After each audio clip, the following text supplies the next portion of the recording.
Imagine for a moment you leave your house keys under the doormat. If a burglar finds that key, they can walk right in, no questions asked. That house key, that's your password. And these days, leaving your password unprotected on the internet is a lot like leaving the key under the mat. Welcome back to Simple Cyber Defense, the channel where we make staying safe online easy for everyone. Today we're talking about the single most important thing you need to turn on right now. It's called two-factor authentication. Don't let the technical name scare you. By the end of this video, you'll know exactly what it is, why it stops hackers cold, and how to set it up in minutes. So what is two-factor authentication? Sometimes you'll see it abbreviated as 2FA or called multi-factor authentication. They mean the same thing. Think of it this way. To prove who you are, security experts say you should use different types of evidence. These are called factors. There are usually three main factors. Something you know, like a password or PIN, something you have, like a smartphone, and something you are, like a fingerprint or Face ID.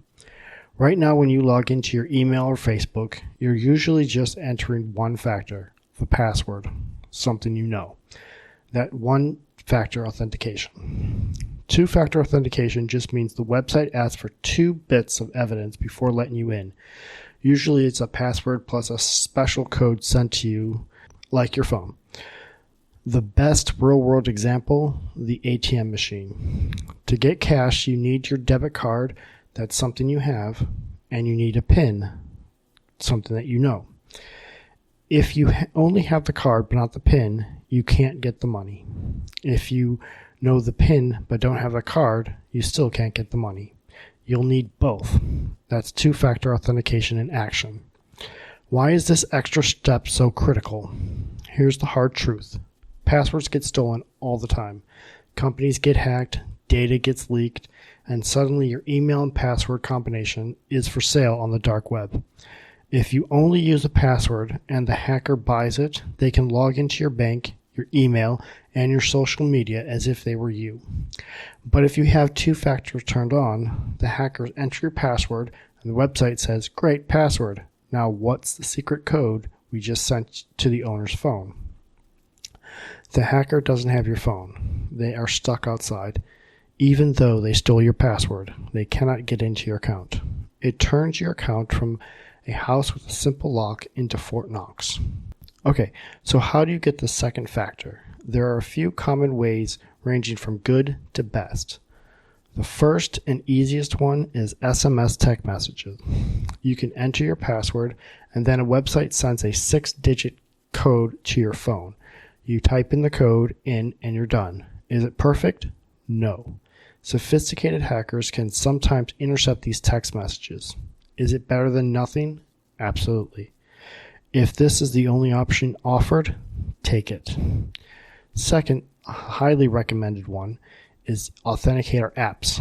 These are free apps like Google Authenticator, Microsoft Authenticator that live on your phone. Instead of waiting for a text message, you open the app and it generates a fresh code every 30 seconds.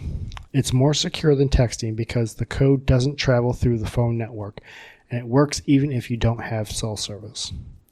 Finally, the gold standard, hardware security keys. This looks like a tiny USB drive. You plug it into your computer or tap it on your phone and to verify it's you. It's virtually unhackable, but you do have to buy a little device. How to enable the two-factor authentication. I know what you're thinking. This sounds complicated to set up, but I promise you it's not. While every website is a little different, the steps are usually very similar. Here is a general roadmap. You log into your account that you want to protect, like your Gmail or your Facebook or maybe your bank. You go to Settings. You look for a tab called Security and Login or just Privacy. You scroll down until you see an option for two-factor authentication or two-step verification. You click on it and follow the on-screen instructions to connect your phone number or Authenticator app. Yes, two-factor authentication adds an extra 5 seconds to your login process, but it's a tiny bit of inconvenience. But if you think about the inconvenience of having your identity stolen, your bank account drained, or losing years of photos. A few extra seconds is a very small price to pay for this peace of mind. So what should you do? Turn on your two-factor authentication for most important accounts first.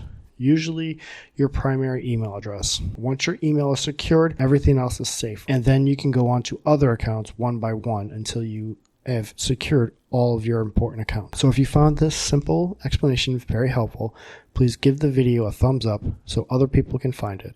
And subscribe to Simple Cyber Defense for more easy tips to stay online. So stay secure, and I'll see you in the next one. Thanks for listening to the Simple Cyber Defense Security Updates. Join us next time when we dive into more security issues, and make sure you subscribe to the podcast so you never miss an episode. Plus, if you have a topic suggestion or want to support the podcast, stop by our website at simplecyberdefense.com.